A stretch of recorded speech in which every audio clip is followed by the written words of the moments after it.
Welcome in, everybody, to another episode of Ineffably Sublime. I'm your host, DeeJ, and with me is Spirit of the Woodpecker, Mitch. Tell him hi. Hello. We're happy to be back, and we want to thank anybody who listened to the last episode, our pilot episode. I think we've got a nice little audience starting to gather, and it's been very exciting. So right off the top, thank you for all of that, and we now have like an open line posted on our page. You can send us a voice message to express your thoughts and whatever, and we can play them right on the show. We can integrate them right in like it's nobody's business. So that'll be pretty cool. I would love for people to do that. Absolutely love it. Yeah, I mean, we had a few people already tell us, like, I wish that I could, have chimed in. Now, it might not be live. We have plans on doing all that fun stuff, but until we get to that point, we are just kind of, shooting from the hip. But you are welcome to leave us a voice message about your thoughts and opinions on whatever it is that you want. If it's from the last episode, that's fine. You can leave comments on I believe these go straight to YouTube. So if you look up the episode on YouTube, you can leave a comment on there, and I will go and look at those, and we'll read those. Whatever. We are open to the communication. Yep, absolutely. Yep. The more we hear from people, the better, I think, because that means people like us, or they don't like us, or they want us to do this or that, and I'm all for it. Like, open, somewhat criticism, not real criticism. Construction. Yeah. Like that's I said, always good. Just don't say that we suck or something, because I don't think I could handle that. Well, I don't like rejection. I don't like,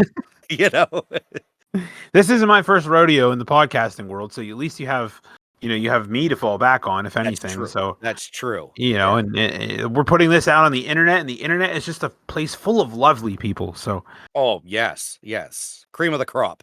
That's right. Speaking of cream and crops, today we're talking about Thanksgiving, and ooh, nice segue. That's right. There you go. We're talking about Thanksgiving and all of the lovely things that come with the holiday, and different debates and movies and fun stuff. And there's not a ton of them, but we got some good stuff. I think so. Yeah. Yeah. Yep. So jump on into another round of Ineffably Sublime.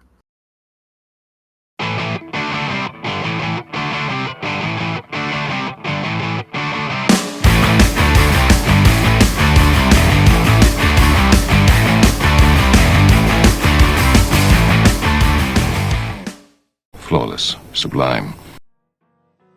So, for starters, the debate.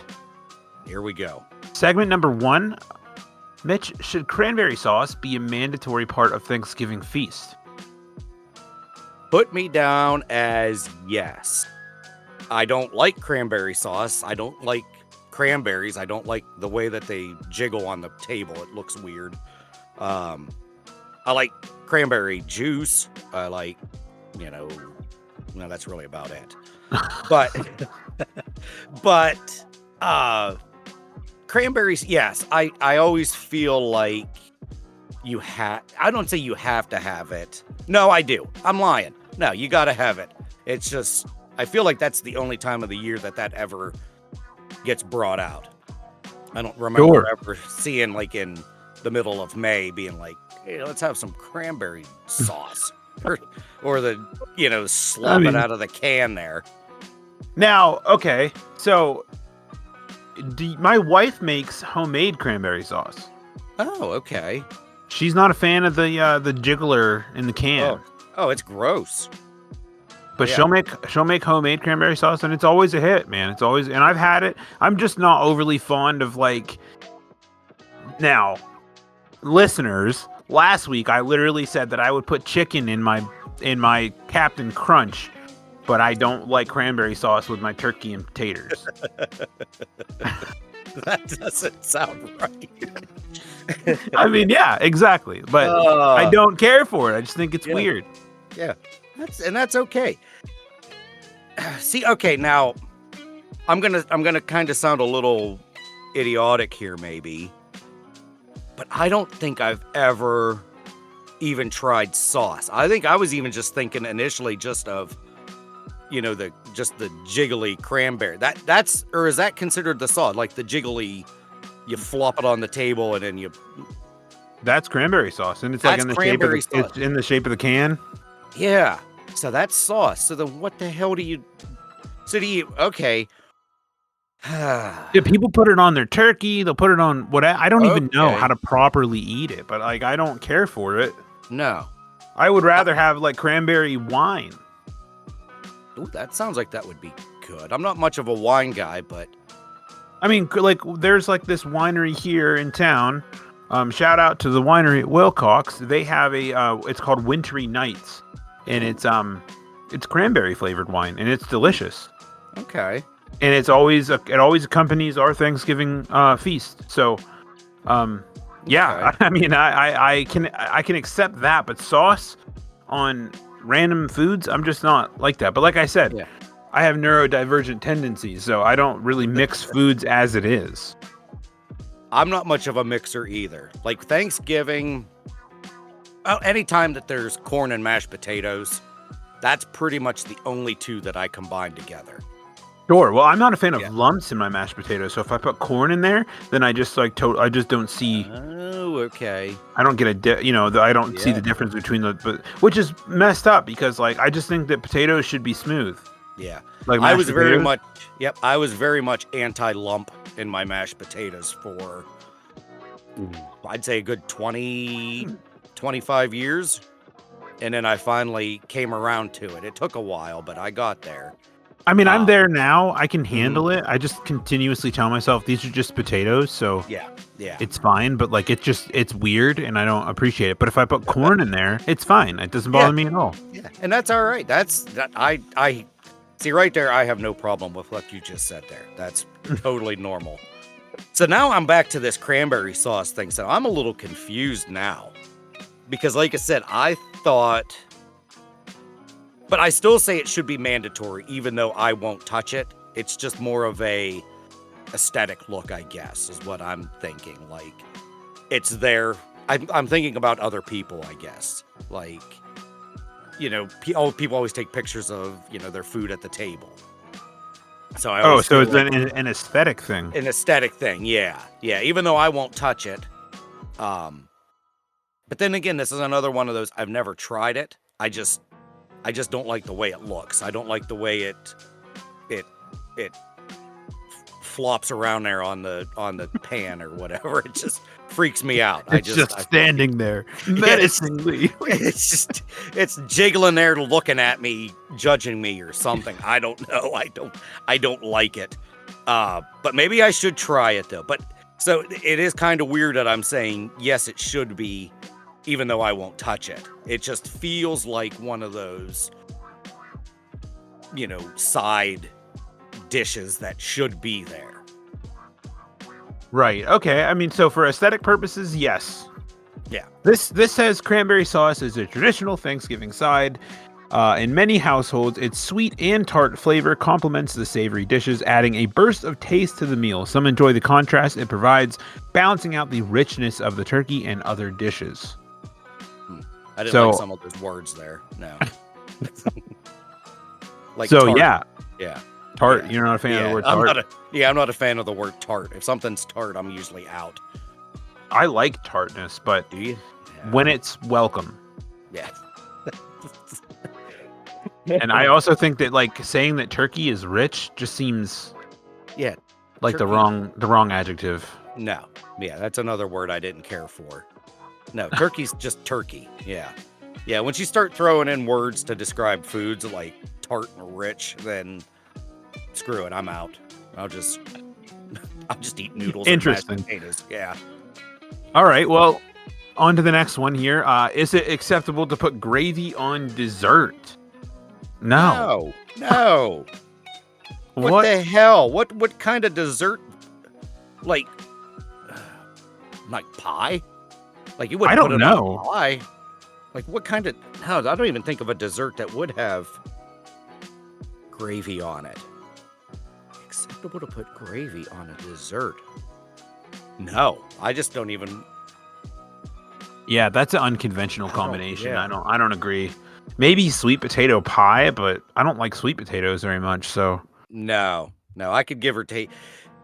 We used to, the way that my mom used to make sweet potatoes, she would, I mean, it was more about the like the juice, like the sweet potato juice, because she would put like a ton of like brown sugar in it. oh yeah, And, yeah. I would pretty much just drink the juice, and I would nibble at the potatoes, but I really wouldn't go to town on them. You want to hear something wild, Mitch? I absolutely do. Of course I do. The other day, my wife bought purple sweet potatoes. Oh, I'm wow.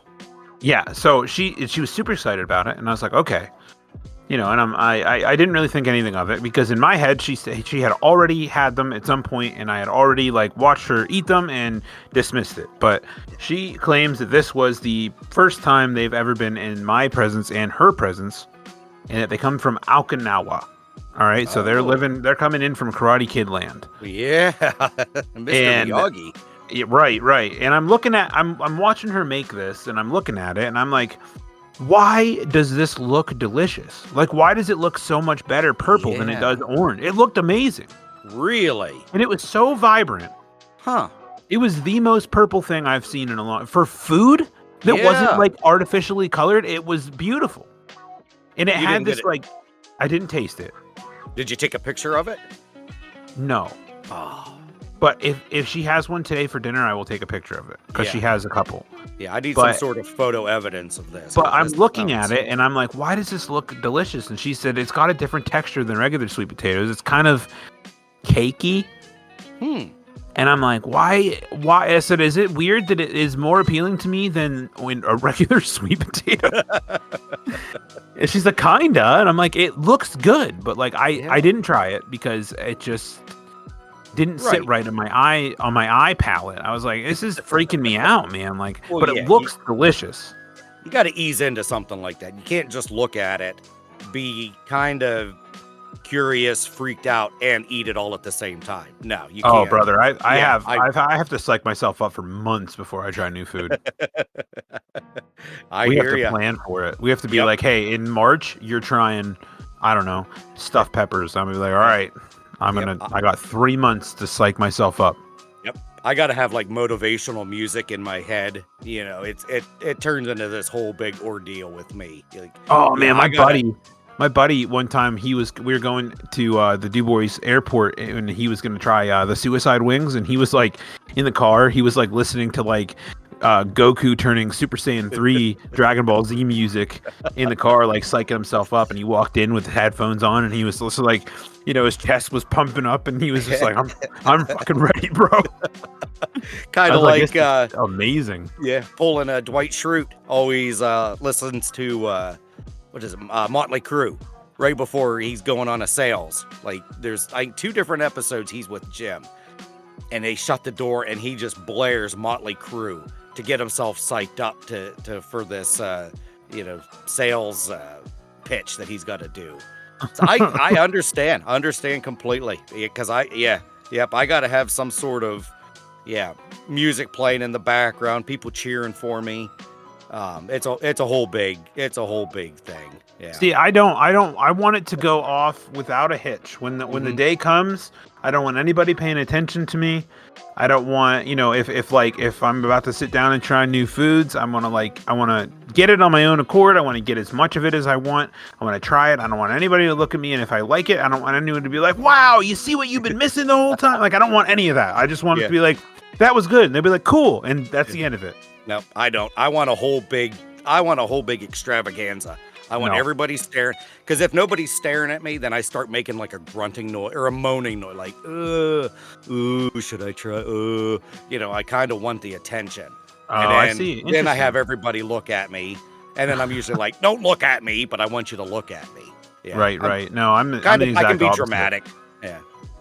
It's like, I can remember when I was little, I could be in my room, like playing with my action figures, just, minding my own freaking business. And then out of nowhere, just completely out of the blue, my parents would come and just make me do some kind of crazy task that I did not want to do. All right, and I gave them all sorts of pushback about it, and I stopped what I was doing, went and did the thing, and then when I came back in, they made this big deal about, oh, thank you so much for doing that, and blah, blah, blah. See, was it that hard? And it just completely ruined the moment. You think I could go back to playing with my action figures? No. Oh, see, I would love that. I would have loved I just wanted it to go off without a hitch, man. Like, that's fine. I'll do your thing, but don't make a thing of it. I don't want it to be a scene, you know. Yeah. Especially because I felt like it was more or less sarcasm. Yeah.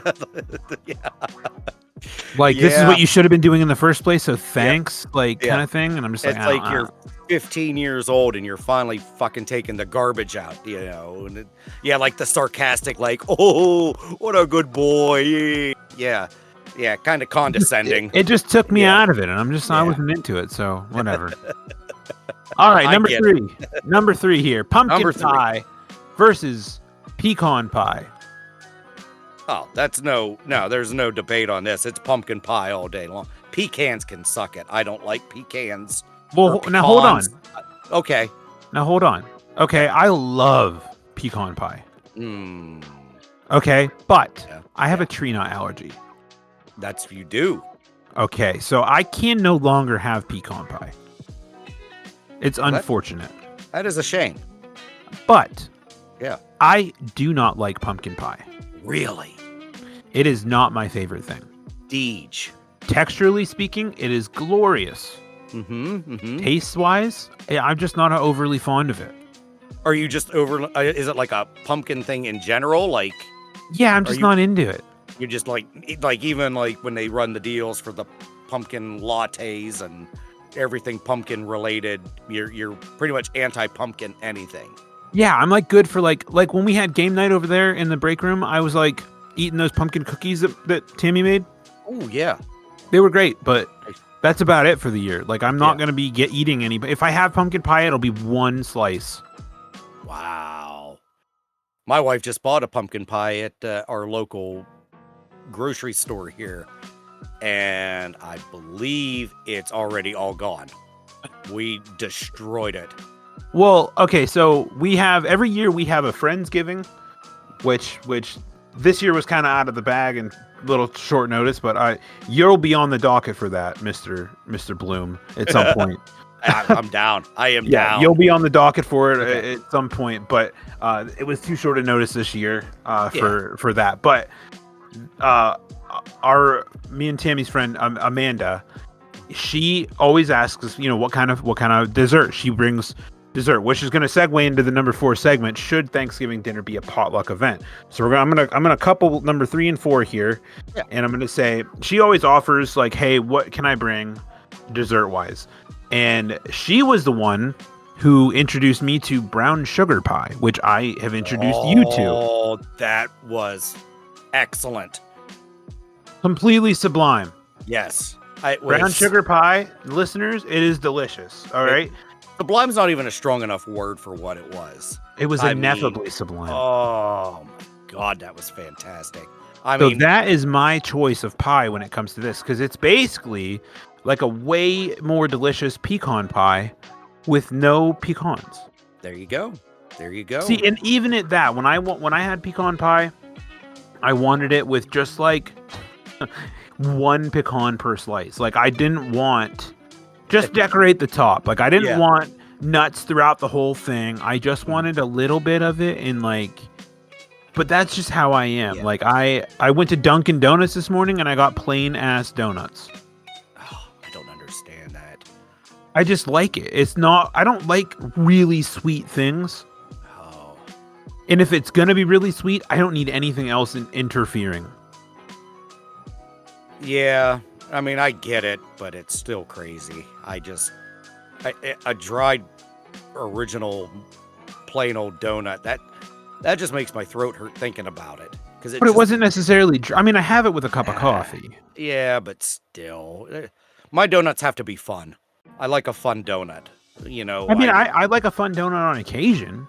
Yeah. See, that's all I can do. The tamest I will get is sprinkles with icing on them. I don't like sprinkles. Sprinkles are a tad overrated. I mean, they're nothing. If anything, they get stuck in between your teeth and smile with a big sprinkle in between your teeth, look like an idiot. But I'm a cream-filled guy. And it's got to be that, not the pudding. I mean, I'll do pudding-filled, but it's got to be that sugar cream or whatever it's called. Not buttercream, but like icing, like that kind of cream in there. That's all. Right. Powder, I don't like powdered donuts because I just make a mess. I look like Scarface after I eat a donut because I got white powder all over the place.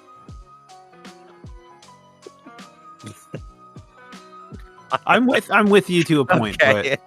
but It yeah, got a little awkward there for it. Got some dead air there, but I like powdered donuts. I don't dislike sweet donuts. I just I can only have a certain amount of them. Now I could eat an infinite amount of just like the old fashioned plain cake donuts. Like, I mean, I keep like moaning like it's like just sacrilegious that you're saying this, but because I mean I will eat them. I mean some of them are good, but if I'm spending my own money, I'm making sure that they're fun. I guess I don't know. Fun's. I get like angry, like if I say, hey, let me get an old fashioned, and they don't have them, and guess what, man? They are always out. They're the first to go. Really? So yeah, it's annoying. Like it annoys the shit out of then. me if I say, hey, can I get an old fashioned? Like, oh, we're out. Wow. Like, dude, it's 8 a.m. How are you out of old fashioned? How are they the most popular donut? I thought I was like the minority. Yeah, the elderly community probably gets up early and gets it. What are you trying to say? I'm not saying that you're elderly. I'm just saying that your choice in donuts is of the elderly variety. Listen, I have old man tendencies. I get it. Oh, I do too. We all do. Yeah. I'm not. I wasn't bashing you. I was kind of in a way stating a fact that you go to people that are elderly and old people's houses. They have just plain old, regular old ass donuts there. So that's donuts. What you look. Regular ass donuts. But anyway, back to the pie. I just want to say this. Our family, we're a 2-pie family. It's pumpkin and it's apple. And that's pretty much it. I mean, family members may bring other pies, but I don't notice them. To me, I'm a 2-pie guy. I'm a pumpkin pie and an apple pie. Anything after that, I really could care less. So apple pie, all right. My grandmother used to make an apple pie, and it was delightful. I'm not overly fond of apples. Just delightful. It was delightful. Yeah. I don't know why I found that so funny. Apples, just in general, they have a very unpleasant texture. Sometimes they do. Yes. And like I don't care for that. So my grandmother, I don't know what kind of apple she used to use. I want to say it was the green one, the Granny Smith. Oh, okay. I want to say that, but she cooked the shit out of them. Like, and they were soft, and they never had like it was almost like an apple sauce that was inside the pie. Oh, that's the way to go there. Yes. See, and now my wife makes an amazing apple pie, but it doesn't hit the same because of the texture. Right. And I like it, and I can. It's one of those things that like just because I don't like the texture of it, I can still get through it without it being too bothersome. Yeah. Like it's fine. Like I like her pie. She makes a really good one, and I ask her every year, and I say like, listen, I'm not trying to be offensive to what you're about to make, but can you make the apples a little softer? Yeah. Yep. And she usually doesn't do that. Yeah. Oh, that's a shame. But it's okay. Like it is okay though. Because you really can't go wrong with an apple unless it's we're gonna go back to the word that I don't like, tart. Sometimes you can tell like when you bite into an apple pie, like when the apple is like really hard and tart, I guess you could say. I don't know if that's the right terminology, but when it's like just really makes your lips pucker, then I'm usually like, nah. Like, right. I'll wolf it down, but I like a soft, gooey apple, nice. Now she makes this pie. I don't exactly know. I don't know what her recipe is. It's guarded, but she makes the pie pretty traditionally. She puts the apples in the pie itself, and then she makes this like sauce. Mhm.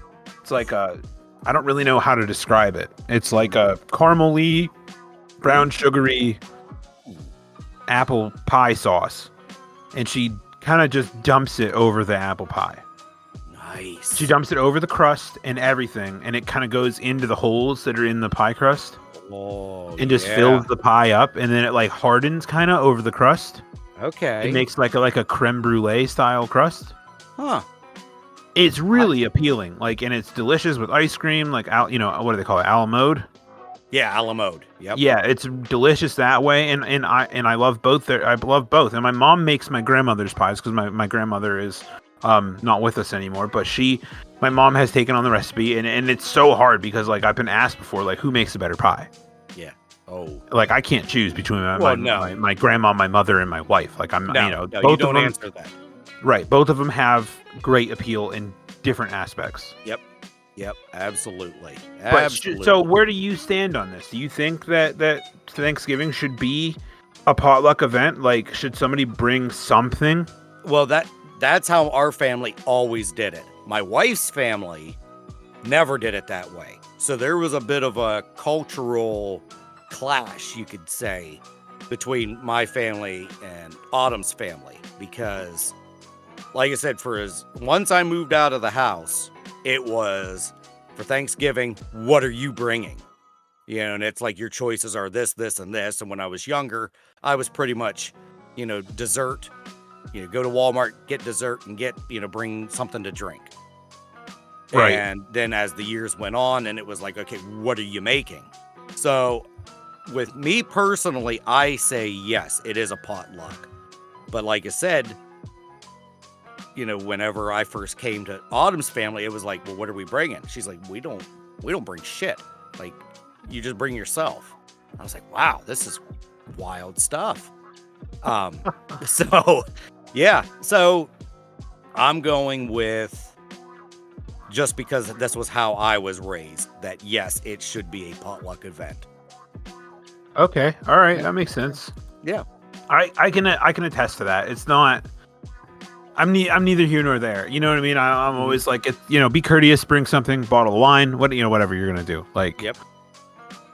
I'm on board with that. Now, like, we have Thanksgiving. On Thanksgiving Day, we're going to my sister-in-law's, and we're bringing like rolls, and I'm making cream corn. Do you ever have that cream corn that I made?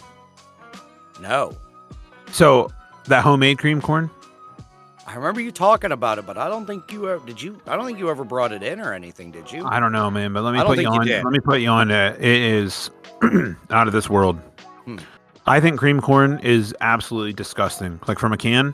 Yes. It is so unwelcomed. It is absolutely terrible. And I remember I was standing inside the grocery store. This was like, man, we're talking like my wife and I weren't. I don't even think we were married yet. Mm-hmm. And she's like, hey, Thanksgiving's this week. I'm going to make cream corn. I was like, nobody's going to eat that. She's like, what do you mean? And I'm like, cream corn is disgusting. She's like, homemade cream corn? I'm like, homemade cream? What are you on? Like, what are you on about?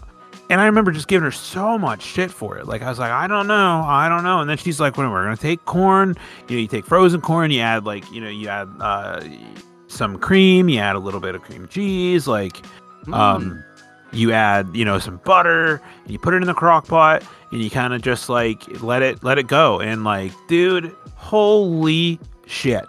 Wow. It blew me out of the water. I was like, this is the greatest thing that I've ever had. That is. Yeah, it would take a lot for me to try this. But I would try. I trust you. I know you. Listen, wouldn't. it's not like, you don't taste like a ton of cream cheese. It's just a little bit. Yeah. It just adds to the creamy. It gets a little heavy cream. It's like kind of like an Alfredo for corn. Nice. But it's not like, you don't add Parmesan or anything, so you skip that part. Yeah. But like, dude, it is always a huge hit. Everybody who's tried it has been like, that's nuts. Like, that's so good. I don't know how you managed to create this magical thing, but like, I look forward to it every year. It's just incredible. Like, I highly recommend it. Yeah. If we have a potluck sometime between now and Christmas at work, I'm bringing it. Okay. Yep. I'll be very very interested to see what this is about. Because cream corn. I still remember this. This is another one of those weird stories when I was growing up. It's not as gross as wiping my food in the bathroom, so no one's gonna get grossed out. But that went over well. What are you talking about? It did. It went over some way. Yeah, it was very much talked about. So I would have to go to my dad's house every other weekend growing up. Well, we would go to my grandparents sometimes on my dad's side, and at least 2 times in my memories, my grandma she'd always say, "Hey, I'm making burgers and corn for supper." All right. Well, not only was it cream corn, gross, but the burgers were soybean burgers, which I don't know if you've ever tried a soybean burger, but those are the most grossest thing. I'd much rather just went outside and just eat the grass than to eat that. Was it served on a rye bun? It was not. It was actually if it would have been on a rye bun, I probably would have just walked home, But it was on a regular burger bun, and she did have cheese, and I loaded that thing up with so much cheese and ketchup, and I wolfed it down. But yeah, because I didn't even know what a soybean burger was, or I think they call it soy burger or something. She would call it soy. She didn't know how to pronounce it, so she would. Because I remember the one, I was like the second time we got it. She's like, "Hey, I'm making the soy burgers." And I was like, "Oh shit!" I'm like, "This is good." I'm like, what the fuck am I gonna eat now? Yeah, dude, that sounds awful. I would not try that. Yep. I won't even try like Burger King's Impossible Whopper because no. I don't care how much you tell me it tastes like a burger. Yep. You shouldn't be saying that. Hey, this almost tastes like a burger. Like, no thanks. Yep. It's like, I would rather you lie to me. Yep. You lie to me and be like, "That's a burger." Be like, "All right," then have me be like, "That's delicious," and be like, "That wasn't even a burger, bro." Yeah. Oh man. Yep. So there we go. All right. More stories of me growing up. I'm sure. Hey, I'm gonna have some other doozies. I'm sure. Keep them coming, man. Yeah. All right. So, is it acceptable to start Black Friday shopping before Thanksgiving dinner is over? What are you doing? Yeah, leaving? No, that makes no sense. I'm okay with. See, I was very much anti Black Friday being actually on Thanksgiving. Those first couple years that they did it, I was one of those, shaking my fist, like, I can't believe they're doing this crap. It's like Black Friday's Black Friday. But then as the years have gone on, I've been a little more acceptable to it. People eating and then going shopping, not this crap of going shopping before eating. Huh. I think we are going to go Black Friday shopping before we go to dinner. Which is another hot button topic debate. Like, what time is Thanksgiving dinner? Because ours is like at 1:30. Yeah. That's what I was going to say. Like, what time is this dinner? Like, if it's, because sometimes they'll do 5, 6 o'clock. It's like, all right, well, if it's in the evening, then, and you don't have a lot of cooking to do, then all right, go ahead, go shopping for a little bit, but not everything. Yeah. But I'm still going to say it is not acceptable. Okay, I can understand that. Yeah. Now I'm going to go beforehand. Is that acceptable? No. Well, where are you going? Big Lots, I think. So you're just doing like one. You're just going to do like a drive-by, like drive to Big Lots, do a little there's shopping. a sale going on, and like within the hours of the sale, that's like the time that we decided that we could go. Okay. Like if it's like one stop, I would be okay with it. Not like a full-on, oh, we're going here, then we're going here, then we're going here. Like, like what some people like to do when they just go, balls out and, go crazy with shopping. But with you, I'll say what you're going to do is acceptable. Okay, fair enough. Yeah. So. Fair enough. All right, so let's see. We're about half an hour in, so let's do one more of these on the debate side, and then we can move on. And then I wanted to see, do you want to maybe push the movie discussion to a separate episode? We could do that. Okay. Yeah. That way we don't run like super long, because that was another thing people were saying, like, oh, 2 hours. Man, that's a long episode. Yeah, we went really long. Yeah. All right, Yeah, so number 6 here is the stuffing inside the turkey or outside the turkey.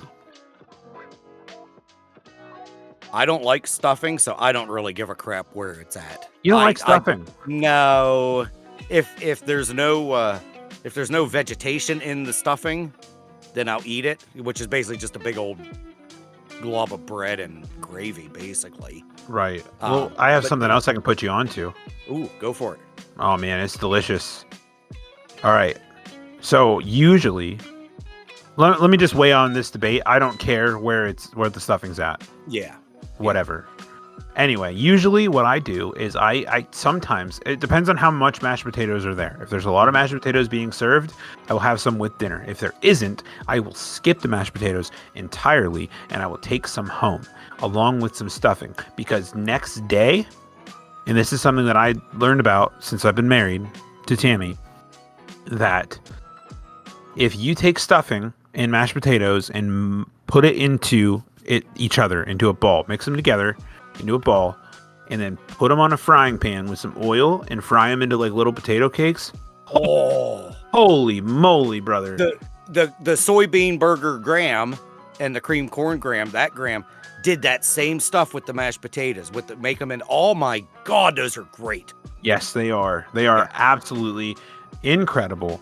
Little stuffing mashed potato patties. Holy moly, man. I look forward to it every year, and I'm wholeheartedly okay with skipping my mashed potatoes and stuffing consumption on Thanksgiving just so I can have that shit the next morning, because damn.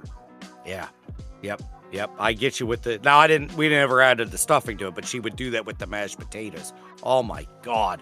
Dude, the stuffing is a whole other level. Like, like you said, if there's not vegetation in it and it's just like bread and whatever, like, dude, so good. Yeah. Like I said, and I never ever thought to do it before. Yep. That would be a good combination there. That would be, yeah. I highly recommend it. It's always and I have them for breakfast. Really? Yeah. That probably would be a good breakfast. It's great. Yeah. It's like one of my favorite things ever. The day after Thanksgiving, Black Friday breakfast, dude, so good. Oh, I bet. Huh.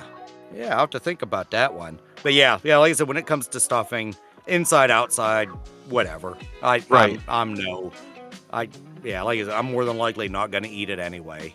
Right. I mean, not for nothing. The number 7 topic was, are the leftovers superior to the main feast? And in some cases, yes, leftover turkey is better. Yep. I'm 100% with you on that. I love everything leftover. I hate when you open up the leftover turkey because it smells like a big rancid fart, but it still tastes good after you eat it, once you start eating it. When I worked at Subway, when we open up the turkey in the packages, it smelled like that. I hate the smell. Like, it's one of those, I am exaggerating here, but it's like when I open up the Tupperware to air out the turkey, I usually walk away, which I was gonna be like really exaggerate, be like, oh, I open it up and I run to another room. I'm not that crazy, but I do kind of hold my breath, open it up, and kind of pretend to do something else while it, the air airs itself out. Yeah, I mean, you don't want to lose your appetite before you eat it. Yep. I feel that horrible smell. Horrible. I feel that definitely. People are gonna be like, man, Mitch is so freaking weird. It's okay, man. The weird people are the ones that they remember. Yeah. Like, I even had one person say, I can't believe you actually admitted some of that stuff on here. Dude, you people don't know me. I don't care. Like, I have no shame. Yeah, I used to have shame. I used to be, hidden and withdrawn and wouldn't say anything. Now I don't give a crap. Like, this is if what I say helps somebody break out of their shell and be like, well, if this moron does it, then I'm maybe not so much of a moron. That's all I'm here for. I want to help one person out. And that's fine. Yeah. So if you open up the turkey container and run outside while it airs out, hey, baby, I'm with you. I know how you feel. Awesome. Well, that is going to conclude the opening debate section. Let's learn about some interesting Thanksgiving traditions. Mitch, you wanna take it away on the first one? Yeah, the first one. So every year the president will come out and do a turkey pardon. So this dates back to 1947. It was the chosen turkey was quote unquote pardoned and spared from becoming part of the Thanksgiving feast. These turkeys often live out their days on a farm or a petting zoo. So 1947 is when, I don't know who would have been the president. Wouldn't have been, it was right after Truman, or would it have been Truman? I don't know who, I'm not good with presidents. Let's see. I could Google it, but It was Truman. was it Truman? Okay. Yeah. Oh yeah, because I was one of Truman's first things was the bombs, I believe. The atomic bomb. That is true. So it was Truman. Hey, all right. So All right, so number 2 here, Thanksgiving parade's origin. The first Thanksgiving parade was not held in New York City, but it was held in Philadelphia in 1920. Wow, man, like my grandma was alive for that. That's crazy. yeah. It was organized by Gimbel's, a department store, Gimbel's department store, as a way to celebrate the season and attract shoppers. And I believe there's an association somewhere with Gimbel's and Macy's. Oh, okay. Did like Macy's buy out Gimbel's or something like that? Or it turned into Gimbel's or yeah. something along those lines. Now it's the Okay. Macy's Thanksgiving Day Parade. Yeah. But Gimbel's was in the movie Elf. So it's still Really? around. Yeah. Oh, do okay. you remember in the movie Elf, when he's like walking, or he gets kicked out of the Empire State Building and the one guy's like, go back to Gimbel's. I don't remember that. Yeah, he says that to him. He's like, why don't you go back Oh. to Gimbel's? Like, so it's definitely Wow. has some, it's gotta be, Okay. I don't know. There's probably more to it. Yeah. Yeah, like I said, I never would have guessed it. I just would have assumed that it was always the Macy's Day Parade. So, here, Yeah, I'll hit interesting. I'll hit number 3 here. The first Thanksgiving feast in 1621 likely didn't feature some of the modern staples. Historians believe that the Pilgrims and Native Americans feasted on deer, fowl, seafood, corn, beans, squash, and other local produce. That's not too far off. I mean, No. corn, beans. What's I- foul? Isn't fowl like a chicken? Oh, okay. Isn't that what fowl? I think that's what a fowl is. I think it's like a feathered friends. Okay, Fowl all right. is a bird of the order Galliformes that is kept for its eggs and flesh. A rooster or hen. Yeah. Okay, So so there we go. eventually just turned into turkey. Yeah. Interesting. So that's really not that far off. No. No. Yeah, I learned last year when I was doing What Came Up that Thanksgiving is just as odd as a holiday as any of them, and it turned into what it is now just through time and originality and different things like that just kind of became what it is, and Yeah. it's very far off the beaten path. Oh yeah. Yeah. Yeah, most of these holidays, like it is crazy when you learn the origin of most of these holidays. It's like, man, that's not even close to what we do now. Yeah, it's strange. Yep. Just wait till we do Christmas, man. You'll be like, wow. Oh, it's gonna blow my brains. I don't freaking know. It's going to blow your brains out. It's not gonna blow my brains out. It's going to blow your mind. It is gonna blow my mind. I guess that's another way of saying it's gonna blow my mind. It's gonna blow my brains. It's going to blow your brains wide open. Jesus. All right. my Number God. 4, the turkey trot tradition.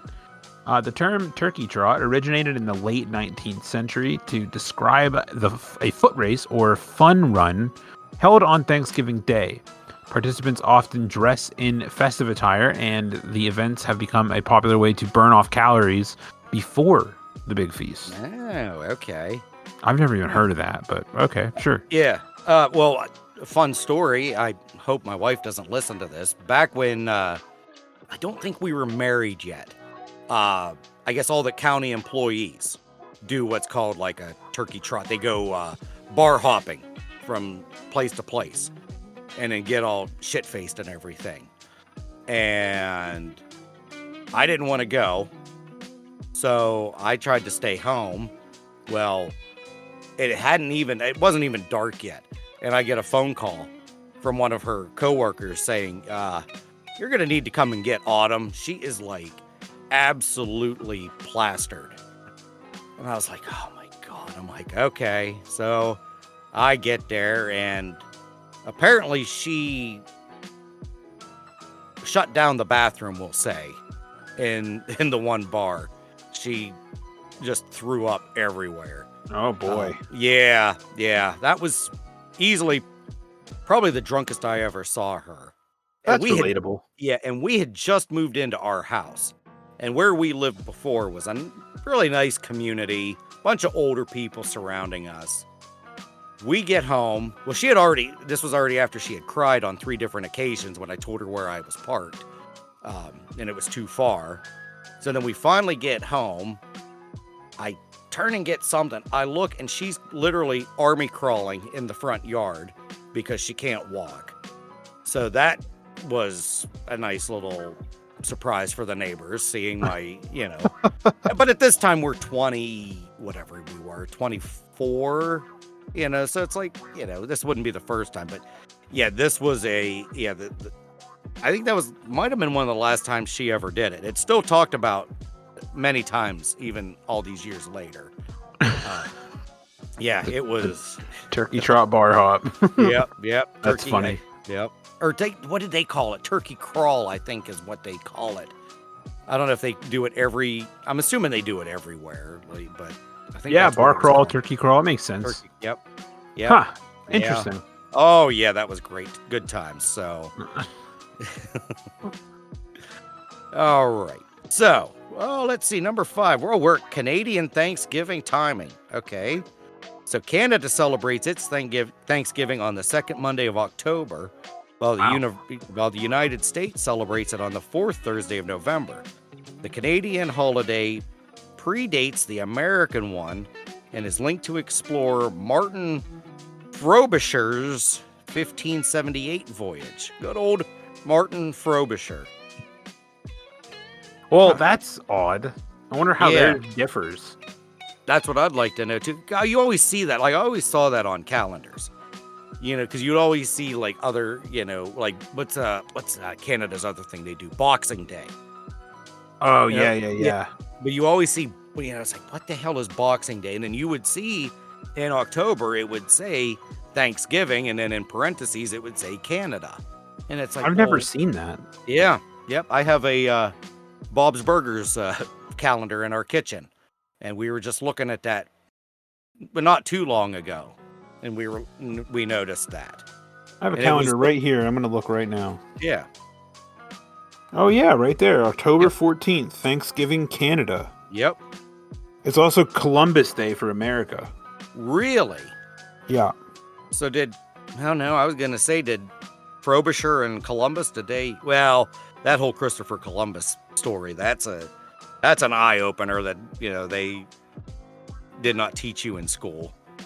Yeah, that's for a whole other episode there. Yeah. But I thought for a second, like, did Frobisher and Columbus, did they take off at the same time? But that's not even the same year and crap. Oh, maybe next Columbus Day we'll talk about how fine human being old Christopher Columbus was. Right.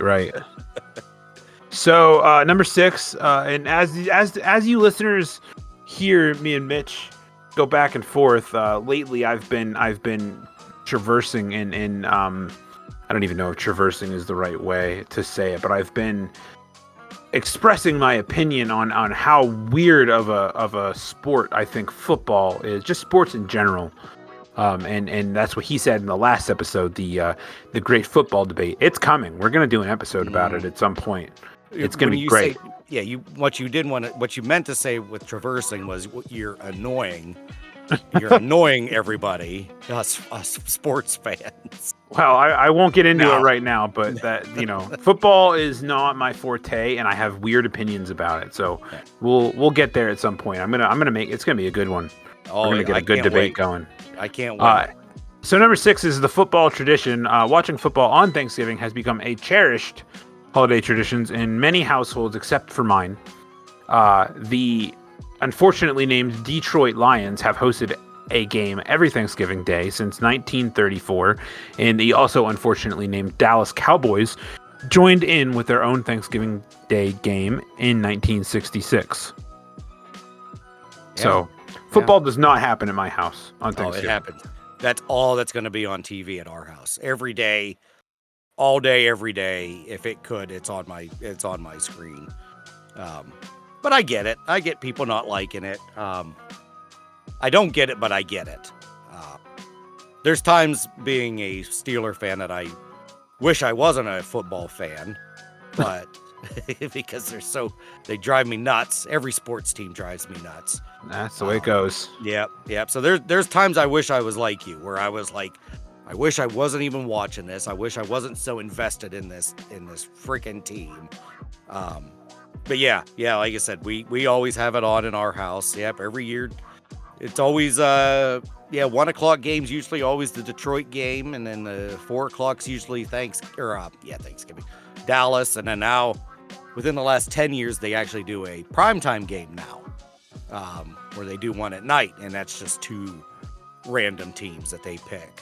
So. Well, listeners, it should be the Butterball Turkeys versus the Kraft Stuffing team. That's the way I see it. That makes way more sense. There you go. But we're going to get into that another time. Number 7, Squanto.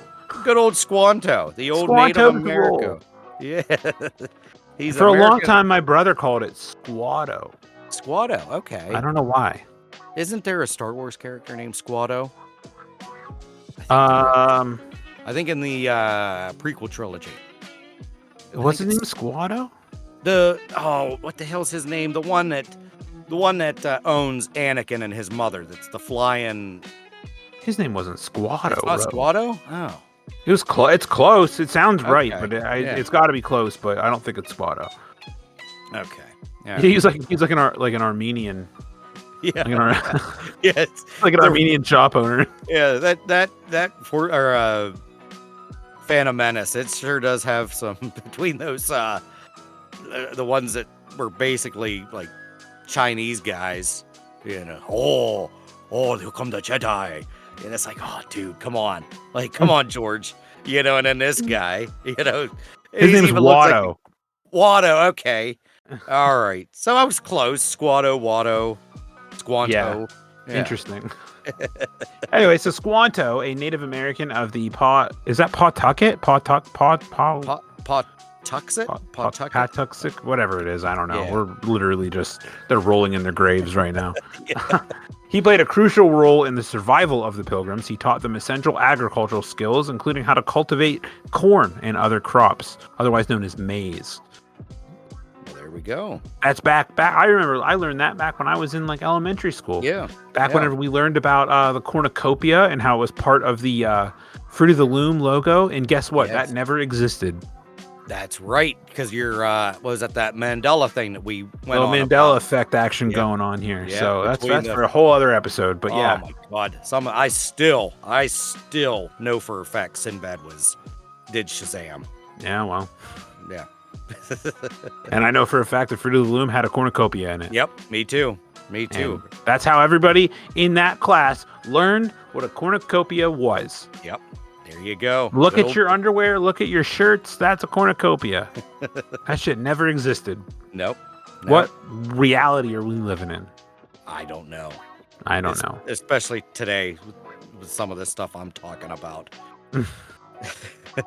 So we'll go Thanksgiving as a national holiday. So old Abraham Lincoln proclaimed Thanksgiving a national holiday in 1863. But it wasn't until 1941 that Congress officially established the fourth Thursday in December as the day of celebration. I did not know that. What did I say? Oh, it did say November. Said December. Yeah. Yeah. Oh, I was scrolling there. Okay. Sorry about that. November. I still didn't. I had no idea. I just assumed that it's been like that for much longer than 19. Yeah, I didn't know that either. That's interesting. So the 40s, they do a lot of. 41 was when it was official. officially on a Thursday, and then you had Truman. What year was that? 47. Yeah, That 47. he did the turkey pardoning. So the 40s were really alive with Thanksgiving stuff. Huh. Yeah. Now this is the one that blows my mind. Yeah, well, as I said to everybody here, Christmas is a very odd holiday, and a lot of things you might not know why we do what we do. But Jingle Bells it's a very popular Christmas song, probably one of the top 5 popular Christmas songs. It was originally a Thanksgiving song written by James Lord Pierpont, composed in 1857, and was originally titled One Horse Open Sleigh. Over time, it became associated with Christmas, but yeah. Yeah. But when do you ring bells in Thanksgiving? Like Jingle Bells? Or was Jingle Bells, but did they start the song with the chord? I don't know. Yeah. Because I've never heard of anybody, chiming the Thanksgiving. But then again, this was 1857, and a lot of the modern day Thanksgiving stuff was obviously how we just said in the 40s. So it'll be interesting to know, like, what the lyrics were of the very first one. Like, did it actually start Jingle Bells, and were there? So the original lyrics are dashing through the snow in a one-horse open sleigh, over the fields we go, laughing all the way, bells on bobtail ring. So yeah, it's the same. Okay. Chorus is jingle bells, jingle all the way. Yep, it's. Wow. And then it goes into a day or two ago, I thought I'd take a ride, and soon Miss Fanny Bright was seated by my side. Ooh. The horse was lean and lank, misfortune seemed his lot. We got into a drifted bank, and then we got upsot. I did not know that there was a past tense of upset. No. I was say I started getting a little kinky there, him and old Fannie Mae, or Fanny, what was her name? Fanny Bright? Fanny Bright. Fannie Mae isn't Fannie Mae like student loans? Yeah. Let's see. Whatever. A day or two ago, a story I must tell. I went out on the snow, and on my ass I fell. Wow. A gent was riding by on a one-horse open sleigh. He laughed as I there sprawling lay, but quickly rode away. Now, while the ground is white, go it while you're young. Take the girls tonight and sing the sleighing song. Wow. Just get a bob-tailed bay, 240 at his speed, and hitch him to an open sleigh and crack. You'll take the lead. Ooh. Wow, man. Wow. 1857. Yeah. Explicit lyrics. Sounds like he wants to bone Fanny Bright. Parental advisory, man. Yeah. Holy moly. He hit a bank, and his legs were sprawled around and people were laughing at him. Yeah. I went out on the snow, and on my ass I fell. What the hell? That is nuts, dude. I've never... Oh my God, I'm choking. Wow. That is insane. Yeah. Wow. Huh. I don't even know. I think we should just leave it at that. Yeah, that's very yeah. interesting. Yeah, old Wait Pierpont. It sounds like Pierpont kind of had, like, this was a like a biography kind of song. Like this happened to him. He picked up a chick. They decide to go somewhere. They hit a bank. She's probably maybe trying to, maybe they're like making out, or she's giving him, something. Hit a bank. He's laying her on the ground on his ass.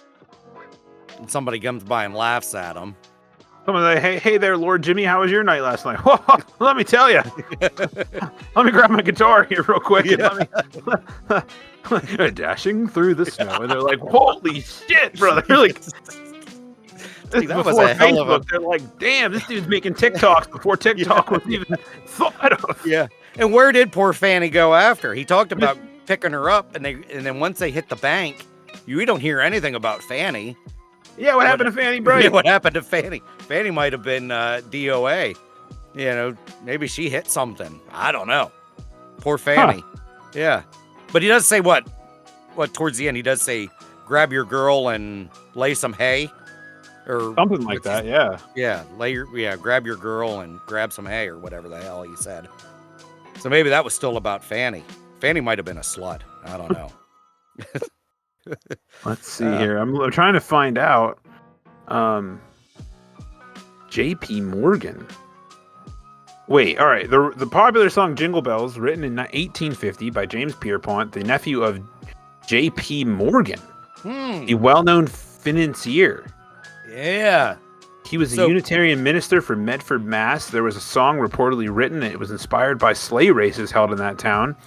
It is speculated that it was not originally a Christmas song, but was written for Thanksgiving.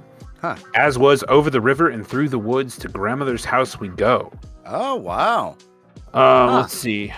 So they were like Fast and Furious before Fast and Furious was a thing. Yeah, it says the original title was One Horse Open Sleigh, and the reworked title, Jingle Bells, is actually a command, which should include a comma in as jingle, comma, bells, not a type of bell. These bells are tied to a bobtail in a reference to a workhorse's docked tail. As for Miss Fanny Bright, a curious name, if there ever was one, no one but Pierpont seems to know for sure who she was, if she was even real at all. Wow. Given that he was a minister, it is doubtful that the name is a bawdy pun. One thing is for sure, she is not Fanny Bryce, the famous Ziegfeld Follies girl, as it is sometimes mistakenly sung. Well, like obviously. me as a child, Bryce would have been born wouldn't be born for another 40 years. Oh, it says here at the bottom, it says, by the way, there are similar curiosities about Parson Brown from Winter Wonderland. Oh. Maybe Fanny Bright knows him. maybe Fanny wasn't giving it to old Pierpont, but she was banging Parson Brown. Oh, man. Yeah. Or maybe. Wait, what? How does the? We'll have to talk about Fannie Mae, or I keep wanting to call her Fannie Mae, Fanny Bright and Parson Brown. Yeah, because what is it in the lyrics about? We'll pretend that he is Parson Brown. So Fanny Bright and Parson Brown just might be two just nobodies, or they could be. Oh my God! I mean, they could be victims of some sort of holiday murder. You know, if she went riding with Pierpont down through this, fucking race or whatever. I mean, it's super weird because the lyrics, it says, who is Parson Brown? To understand it is important to note that while the song is a largely popular Christmas song, it is never actually mentions Christmas, which I've been saying that for a long time. There's a few Christmas songs that can be played all winter long. Winter Wonderland is part of that. Let It Snow is part of that. They never actually mention Christmas. Yep. Exactly. It says instead the song is about marriage and romance during the winter. The couple in the song builds a snowman in a meadow and then pretends it is Parson Brown, who asks if they are married. The couple says they're not married, but Parson Brown can wed them when he's in town. Ooh.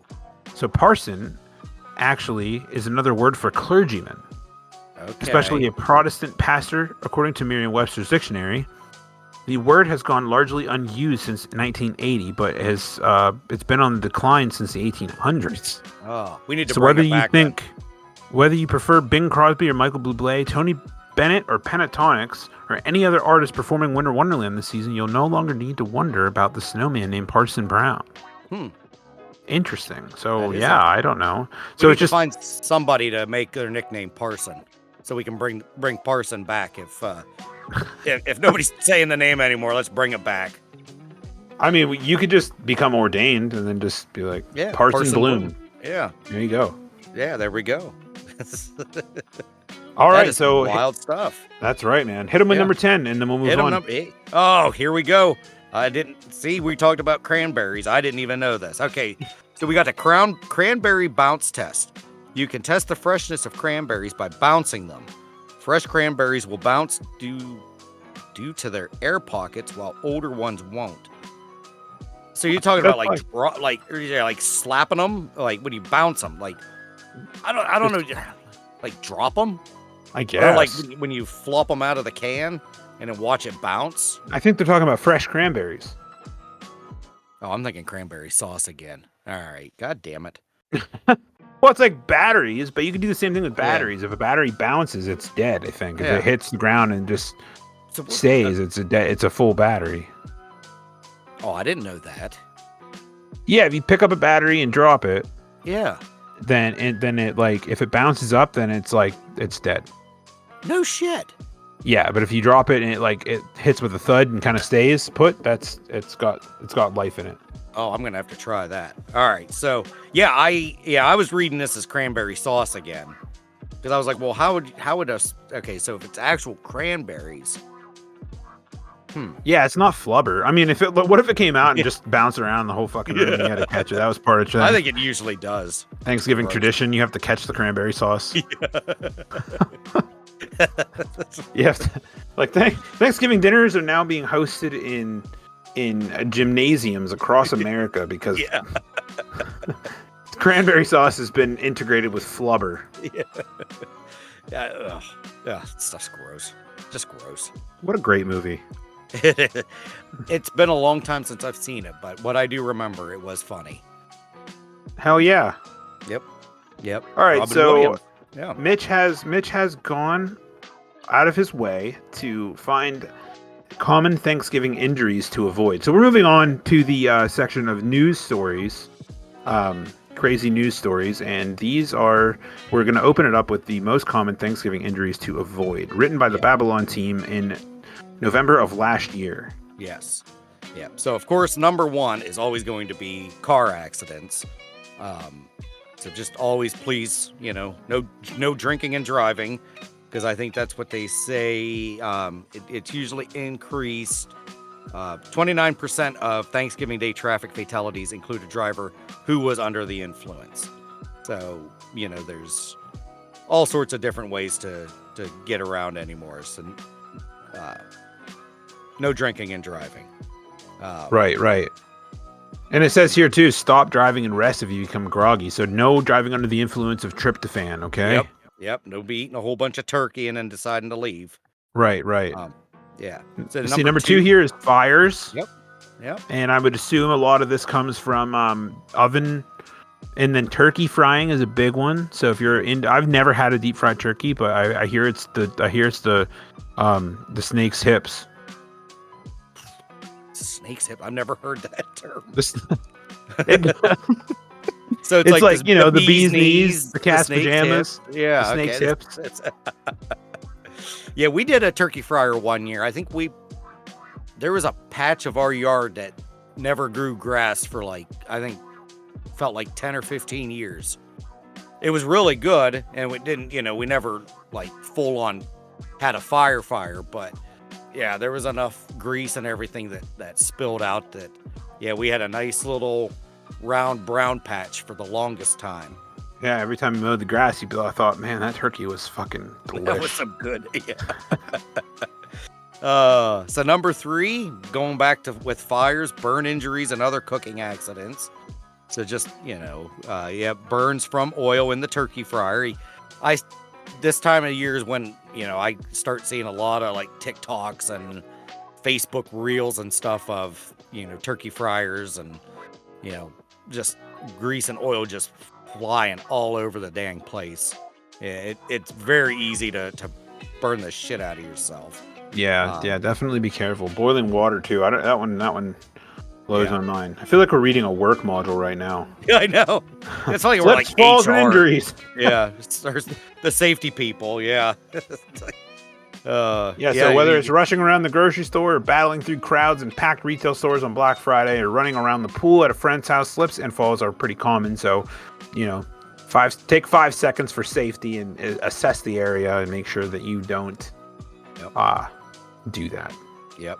Then we got food poisoning because, of course, you got your salmonella or what's that? Oh, what's that word? Clostridium perfringus. Perfungus. What the hell? Look at the next one. Campylobacter. Campylobacter. Old methods. Be sure you're cooking your turkey when it's frozen. Give it ample time to cook and to thaw. And it says keep your turkey in its original wrapping when thawing. Wash your hands. Yeah, this feels like we're like safety officers here. Welcome back to the Ineffably Safe podcast. Yes. We're like, this isn't funny at all what we're doing here. We're just we're kind of Debbie Downers here. Sure. And the last one here is sports injuries. Just, do your best to avoid sports injuries because people play football on Thanksgiving and yada, yada, yada. I guess that's why it's best to watch it instead of playing it. Yeah, because you always get that one family member that takes the sport way too serious. That's another reason why I'm not into sports. Too serious. Yep. There's always that one family member that just wants to relive his old football days. Luckily, I was never in, but none of my family members were ever like that. But I've heard stories from. That's good. Yeah. Yep. So there you go. There was your boring little safety advice from me and DeeJ. Let's get into some. Let's get spirit of the woodpecker. This is the woodpecker safety talk. Next episode, we're going to give you guys an origin tale on why Mitch is called Spirit of the Woodpecker. It's going to happen. It is going to happen. I will spill the guts here. All right, perfect.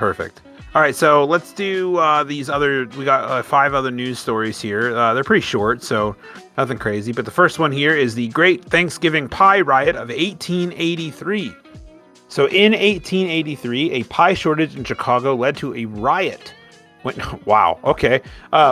desperate customers overwhelmed a bakery, resulting in chaos and destruction of the shop's windows.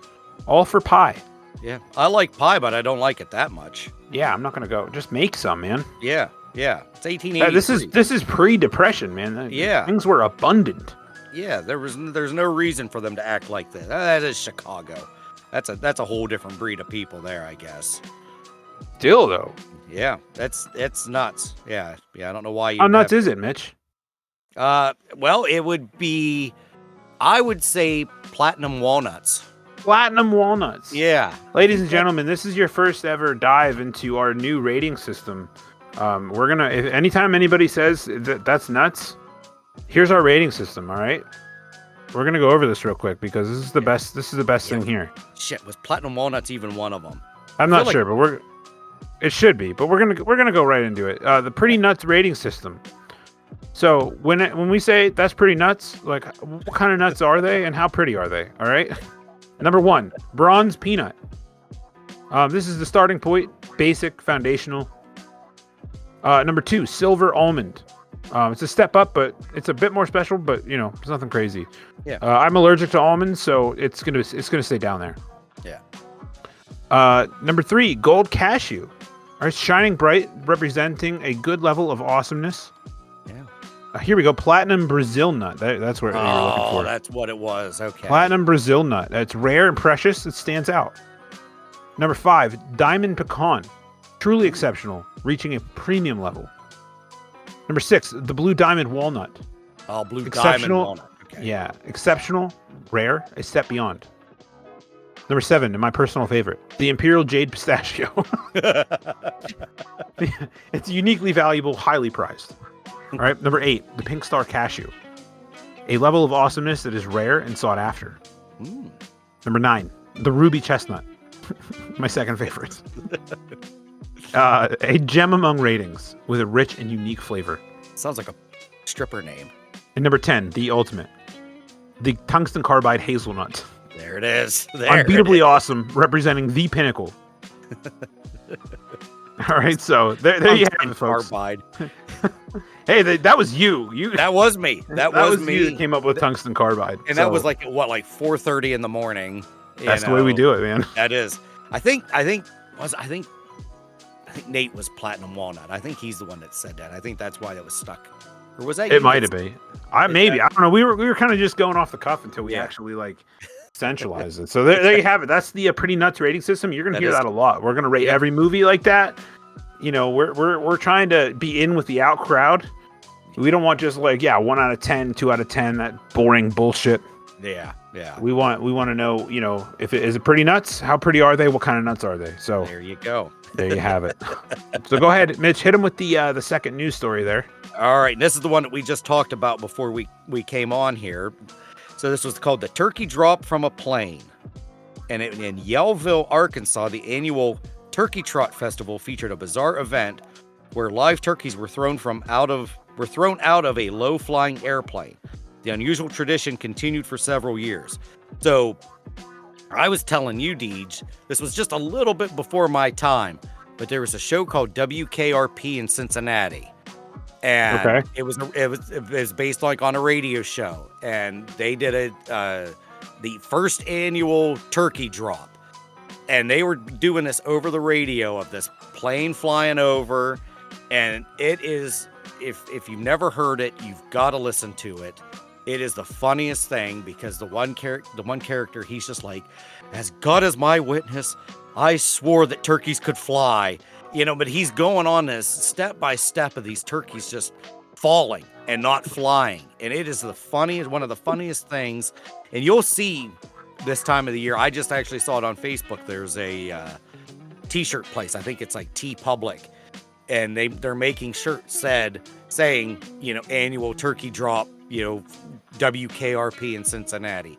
Highly recommend you go and watch this clip. It's fantastic. Yeah, but I didn't know that you can find it for me. Let me know. I'll watch it. Oh, absolutely. Well, that'll be something we can watch tonight. Okay. But I didn't know that maybe had an origin story, and there we go. So I just learned something here. Interesting. Yeah. You skipped a couple of them, but one of them we already talked about, the turkey pardon. But anyway, this one's interesting. The Thanksgiving Day dog show debacle of 1958. It says, during the Macy's Thanksgiving Day Parade in 1958, a balloon of a dachshund dog collided with a street lamp, causing it to burst into flames. Oh, my God. Thankfully, nobody was injured, but it led to some changes in how the balloons were handled. Yeah, obviously. That's funny. Oh, and that could be... There's a Seinfeld episode where they're holding a Woody Woodpecker balloon. And but that's something completely different because they're at someone's house and they drop a trophy on it. Okay, so that's something completely different. Hey, it's okay. I always 3/4 of all my conversations end up being like, "Oh, they're seeing the Office episode or Seinfeld." I do that a lot. There's a period of time where I lived with a bunch of guys back, when I had moved out of my parents' house for the first time, and a lot of our memories that we have were easily able to be recalled because of what movie we watched that day. Oh, there you go. Yep. Like we could remember almost to the day. Like, oh yeah, we were watching Fast and the Furious, Tokyo Drift. Mm-hmm. And so-and-so did this and so-and-so said that and so-and-so got up and went to the kitchen and came back and then this happened, yada, yada, yada. We were able to recall the whole evening based off that because that's what we did. Like, we would go and we'd get a Redbox movie, some crackers and some cheese, and have a little bit of fun in the house and party it up, and we always remembered exactly what happened. So it's okay to recall using pop culture. That's pop culture and sports is pretty much my whole life, I feel like, anymore. And that's okay. I'm cool with that. It is okay. And now this podcast. And now the podcast, absolutely, where I can spill it all out at once. Except that's sports, right. But that's okay. We'll get there. We will. I'll probably lose some friends that day. No. Maybe.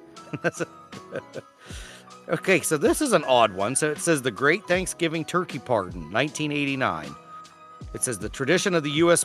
president pardoning a Thanksgiving turkey is believed to have started with George H.W. Bush in 1989. He officially spared a turkey named Abe and sent it to a petting zoo instead of being served for Thanksgiving dinner. So now that starts was it 1947 or was it 1989? I don't know. That's weird. Yeah, or did Truman start it and then nobody did it for a while and then Bush decided to bring it back? I thought it happened every year, but yeah, that's George H.W. Bush. That is interesting. Yeah. Huh. Again, maybe we shouldn't. Maybe we should just stop naming animals that are going to be eaten. Oh yeah, you never want to name an animal that you're going to eat. Yeah, that's I tell you that lady that brings my wife the meat. She's always like, "Oh, here's 10 pounds of Marvin," and it's like, "Oh my God! Like, how can you get a cow and name the cow and then turn around and kill the cow and butcher?" I couldn't. That's not in my DNA, I guess. Like, once you name something, interesting. It's gonna live forever. Well, until it dies of natural causes, but right. Yeah, that's wild. Yeah. Yeah. All right, so the last one here we have is the Twilight Zone turkey mishap of 1961, and I've never seen a single episode of the Twilight Zone, but I get the point. And it says on November 21st, 21st, jeez Louise, November 23rd, 1961, a real-life incident echoed a plot from the Twilight Zone.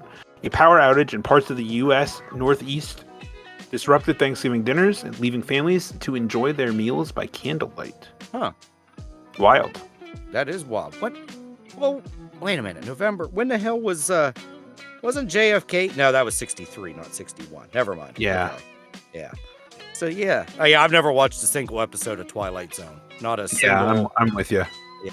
I tried to watch it one time and I'm like, nah, this just isn't not my thing. Gotcha. Yeah. So the other news stories we have here, we might as well just save for another episode because they aren't Thanksgiving related. So we'll just move that on, but they're very interesting. So we'll go on to our random question roundup. We don't have to read all of these, but we can read some of them and go from there. All right. Yeah, I'll do number 1 here. So, oh God, if turkeys could talk, what do you think they would say on Thanksgiving to avoid being eaten? That's, oh my God. Literally anything. Yeah. And that's all they'd have to do is just say something. And I'd be like, all right, well, I guess we're going to have lasagna. Do you have any friends that are mutes? Yeah, really. Oh, that would be lasagna. terrible. That is, oh my God. I used to ask that question a lot to people at Domino's. Like, hey, if this pizza could speak, like, what if it like rained out in agonizing pain when you cut it? Deej. Oh, like I said, the only thing I could hope for is like if that particular turkey was like an asshole, very. Oh yeah. Like if it was like a racist, bigot, or say something, to insult me, then I'd be like, all right, it's time to die. But right. I don't think I could do it. I don't know. I mean, I think I'm with you, man. If it said anything, I'd be like, all right. Yeah. That's why I'm not. You're eating with us, or hopefully you're a cannibal because one of your other friends is dying. Yep, that's why I can't. I'm not a hunter. I'm not a fisherman. I'm not a fisherman. Yeah, whatever. We understood. I can't do that. I don't know. That's never been in my blood to. I guess if I absolutely had to, I'd probably be able to kill something, but I just no. Yeah, those animals aren't even talking to me. Every once in a while, I'll come across a little TikTok of a little child that's just now discovering that we kill animals to eat them. Yeah, and they're like, "But why?" That's how vegans are born. Yep, exactly. All right, if you could have any celebrity join your Thanksgiving dinner, let's say dead or alive, who would it be and why? Ooh, I might have to have you go first. I'm gonna go with Jim Carrey. Oh, he would be fun. Just because I like Jim Carrey, and I think that he would be an entertaining guest. Yeah. I'm gonna go. As just a random Tom Hanks. Tom Hanks just seems like he'd be fun, not like over the top fun. He'd just be like a nice, cool hangout guy. Yeah, like a really warm presence. Yeah. Yep. Yeah, I like that. That's cool. I like Tom Hanks. Yeah, I do too. He seems like just a super down to earth fella. Hopefully. All right. What the hell is this? Would you rather fight one turkey-sized pumpkin? Wait, am I saying this right? Would you rather fight one turkey-sized pumpkin or 10 pumpkin-sized turkeys? I'm going with the latter. I'm going with the turkey-sized pumpkin because I already won. Well, yeah, 10 pumpkin-sized turkeys. Turkeys are mean sons of bitches. But they're stupid. But they are stupid, and they are the size of pumpkins. But there's still 10 of them. I'd do the one turkey-sized. I'd rather do a turkey-sized pumpkin. I think. Does the pumpkin have legs? Like, is it running? Is it like, what's it doing? I don't know. It's vague. Yeah. So I'm going with the pumpkin. Yeah, same here because I've already won that. But turkeys, I don't want to fight. I don't want to fight anything that moves. No. Now, if the pumpkin can start running, and if he's got some sort of like weapons and shit, then maybe I might have to rethink that. Right. But it's not. It's kind of like you said. It's kind of vague. So, yeah, give me the pumpkin. I think I can take it. All right. So, if Thanksgiving were a movie genre, Would it be a romantic comedy, a horror film, or a superhero blockbuster? Right off the bat, I'm thinking immediately. I'm getting vibes of Jingle All the Way, but like where a guy's trying to like go and get like the most coveted turkey. Yeah. And he ends up like like a superhero in the Macy's Thanksgiving Day Parade, which is essentially Jingle All the Way. Yeah. But taking place at Thanksgiving time instead. That would be awesome. Yeah. Yeah. And when I think Thanksgiving, I think of, planes, trains, and automobiles, but that's just a straight up comedy, which does get sad at the end, though. I can't stand the end, though. Oh, my God. Talk about, getting feelings. When he walked, oh, my God. Well, we'll talk about that. We'll be able to talk about that later. Yeah, total plot twist. Yeah. So I'd have to lean more towards romantic comedy, but if I could take the romantic out, just be a straight comedy. I can agree with that. Yeah. But superhero blockbuster, yeah, like I'm with you, like with Jingle All the Way. But I'll go romantic comedy, more of the comedy. Right. Yeah. Let's see. All right. Oh my. What if mashed potatoes were declared the official currency of Thanksgiving? How would the economy change? I mean, but the potato market would be out of this world. Oh, it would be. Can you imagine? Oh, I'd be eating all the damn money, though. Would you have to mash it before you gave it? I would assume so, because if they're saying that it's mashed, yeah, so you're gonna have to mash it, and then you give it out. So, yeah, that would be.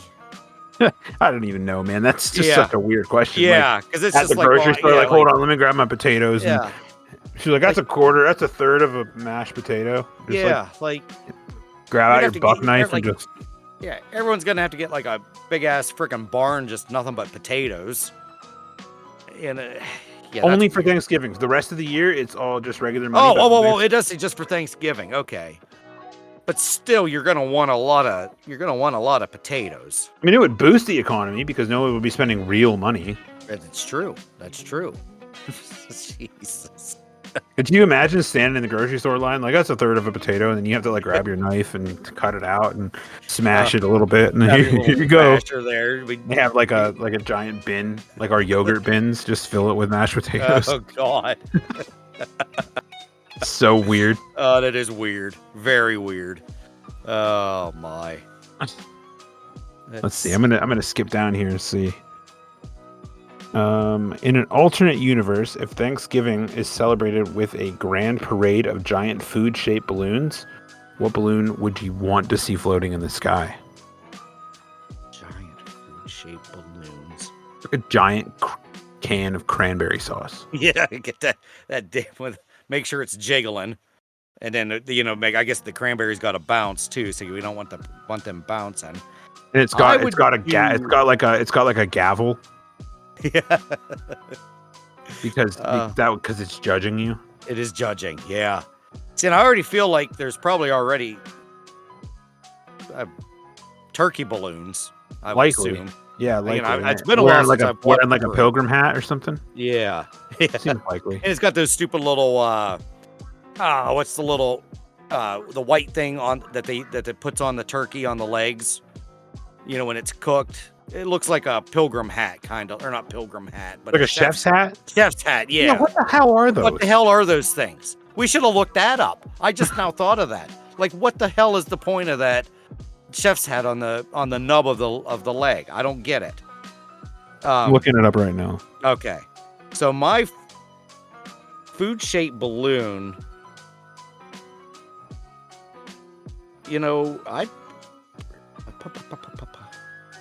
Let's do a big ass pumpkin pie. A big ass pumpkin pie. Yeah, which I guess all the balloons are gonna be big ass anyway.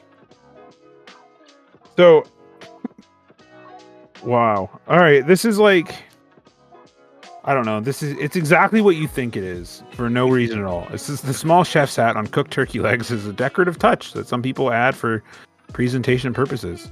It is not a traditional or necessary element, but it can add a whimsical or festive flair to the dish. People Whimsical. often use creative garnishes or accessories during holiday meals for visual appeal. I don't know about that, but I never It would does look at that and be absolutely like, nothing. No, it's whimsical. I feel like we've used whimsical already. I think we used whimsical last week. That might be our weekly word. Ineffably Every- whimsy. Yeah. Whimsically sublime. Whimsically sublime. But like, I don't know, man. Like that. Yeah. If I saw that at a house, if I went there and I was just like, "Wow, how undeniably whimsical of you to add this flair to these turkey." Like, may I please have a leg? It looks divine. Yeah, I don't know what made me think of that. I don't think I've ever seen one in person though either. I don't think I've ever seen anybody decorate. Imagine a giant balloon that is a turkey, but it's a cooked turkey. That's something I've never seen. Yeah. There we go. A cooked turkey, a beautiful cooked turkey. Yeah. Just giant Macy's Day Now, balloon. That's so weird. it Just is. pissing off vegans left and right. So now let me ask you this. Are you a white meat or a dark meat guy when it comes to turkey? Oh, don't you man. care? I really don't care. But like, if I had to choose, I'm going to choose dark meat just because it's not as dry. But like, honestly, so for Friendsgiving, and I may have said this to you before, but like last year, we were getting ready for a Friendsgiving dinner, and I opened the turkey that I had, and I don't know what happened, but it was rancid. Oh. And thankfully, it wasn't on Thanksgiving, so like stores were still open, but I was running out of time. Okay. Like, I either needed to put the turkey in right at that exact moment, or we weren't having turkey. So I instead went and bought about 4 rotisserie chickens, and we just had that instead. And it went over really well. So we just decided that from now on, for Friendsgiving, we're having chicken. There you go. Not a dang thing wrong with that. We've actually had a couple different years. We've actually legit had lasagna for Thanksgiving dinner. Yeah, and I think I did that one year too. Yep, we did ham a couple times. I think last couple years we've actually done a ham. The one that's already comes like pre-sliced, and it's got like it's got a big pouch of like brown sugar seasoning stuff that you put on that's it. good stuff. Oh yeah. Yeah, just leave off the pineapple. What are you doing with pineapple, people? Yeah. Come on. Autumn I don't does that. Yeah, She'll my even- wife does too. Yeah, and she'll put cherries on it too. I just don't care. No, I don't care either. Why do we have to do it that way? I know. Why can't we just Stupid. leave? Like, let the picky It's ears whimsical. cook. It is. It gives a whimsical, festive look, but I don't really give a shit if it's on there or not. Yeah, but it's not gonna make or break a meal if there's whimsy. No. I don't care. You know what I mean? Some people That's what might like parsley's whimsy. for. That's what parsley's for. Dump some parsley on it. Be like, Parsley. that looks delicious. Yeah. Just some little flakes of parsley on there. Maybe There some you melted cheese. Oh yeah, put some cheese on that. Some cheese Cheese on on it first. everything. Put some parsley. Yeah. That Yeah. looks good. Yep. Like, turn the turkey into a slice of garlic bread. Now we're talking. Yeah. A little paprika, maybe, for color. Oh, yeah. Yeah, add that there. I can see that. I will say though, it does with the pineapple. It does kind of look a little bit better, but I don't like pineapple though.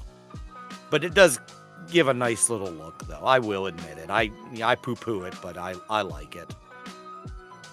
Yeah, I mean, I can see both sides. Yeah, I can be whimsy if I want. I've got a little, tinge of whimsicals in me. Right. Yeah. All right. So as we round toward the end of the show, we're going to do another round of super fights, and then we will call this one, and then we'll be back shortly after for some talk about planes, trains, and automobiles and Thanksgiving in movies. So that'll be fun. So I'm going to go ahead and draw for you again, Mitch. All right. So you have a pirate. All right. Okay. Just a regular old pirate. Regular pirate. He has X-ray vision. Ooh, okay. And he has a 6-foot long neck. The hell? So we got a giraffe-looking pirate with X-ray vision. Okay. Okay. And I have Homer Simpson. He is armed with a freeze ray. And he's riding a motorcycle. I don't stand a chance. My You don't X-ray think? vision, ain't gonna do shit. Yeah, but you can see me coming through walls around a 6-foot corner. So there's that. Yeah. But You're always going to be able to be 6 feet ahead of me. that's just my neck, though. Yeah. But still with my weapons, I don't think I'm gonna be able to. I mean, you're right. If I see you, Yeah. I can speed towards you and hit you with my freeze ray. But we are Homer Simpson, so Yeah. we have a little bit of a downside as far as yeah. brain capacity goes. So I don't know Yeah. if Homer would be smart enough to outwit a cunning pirate. Yeah. I'm trying to think of how I could beat you. I mean, yeah, with the neck, I could see you coming. X-ray vision. And I'm probably pretty good with a sword, and I don't think pirates really don't have any. They're pretty much just swordsmen, aren't they? Yeah, but listen, man. Here's what I would say, and I'm on your side on this one because I feel like Homer's just an idiot. Yeah. I feel like he would try to shoot with his freeze ray and then hit his motorcycle with just flip. And then you'd have on the ice. Don't. Yeah. But you could stick your sword in your mouth and creep around a corner and hit me as I'm slipping. Oh, yeah. Okay. I'd still. I don't know. Maybe I just love Homer so much. I think I'm gonna have to go. I think Homer would end up winning this, even though he is can be a bit of a dolt. You might be right, but I feel like the pirate takes it. I think Homer takes it. Isn't that crazy? You pulled me for the pirate, you for Homer, but we ended up flip-flopping. And I'm trying to say, I'm figuring Homer would win. I don't know, man. I don't know.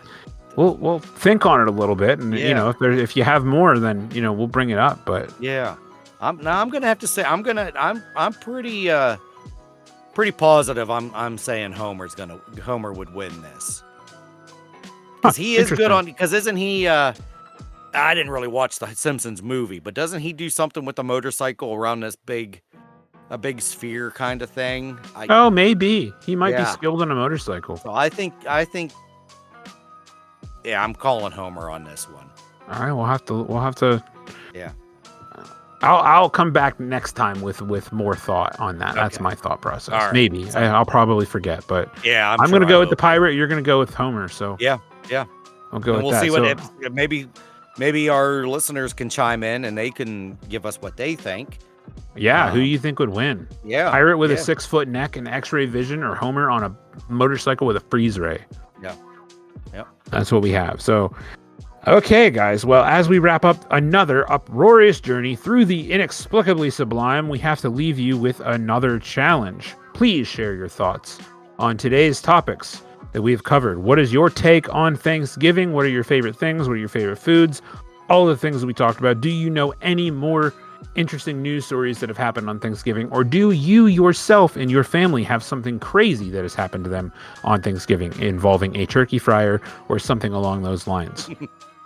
Connect with us on our social media, drop your wittiest ideas, and become part of the Ineffably Sublime community. We are on Facebook, TikTok, Threads, and Instagram, plus many more. You are able to find our podcast pretty much anywhere that you can get a podcast. And please don't forget to subscribe for a guaranteed dose of laughter and enlightenment. And if you liked us, please leave us a review. It is exceedingly helpful in people to find our show. I believe that we had quite a few impressions on Spotify in terms of showing up in search engines. So keep coming with the reviews, and we will show up under the category of comedy and improv. I think that's where we're at. So that being said, you can join us next time for a lovely discussion on Plane, Trains, and Automobiles. I think that's what we're going to be talking about. Maybe even Turkey Hollow if Mitch gets around to watching it. If not, then whatever. It is what it is. I'll get to watching it. Absolutely. So that being said, that is the second episode of Ineffably Sublime. Thank you guys for listening. And we'll see you next time. And happy Thanksgiving if we aren't there between now and then, which we should be, because I want to get that episode out for Thanksgiving. So there is that. But Absolutely. Thank you thanks so much, again guys. for listening. Yep. Gobble, gobble. There you have it. We have been your guides through the wonderfully weird, and we can't wait to dive deeper into these categories in future episodes. Stay tuned for more unpredictable, edgy, and uniquely hilarious content. And remember, it's a strange world out there, but it's all part of the ineffable, the sublime, and the magnificently bizarre.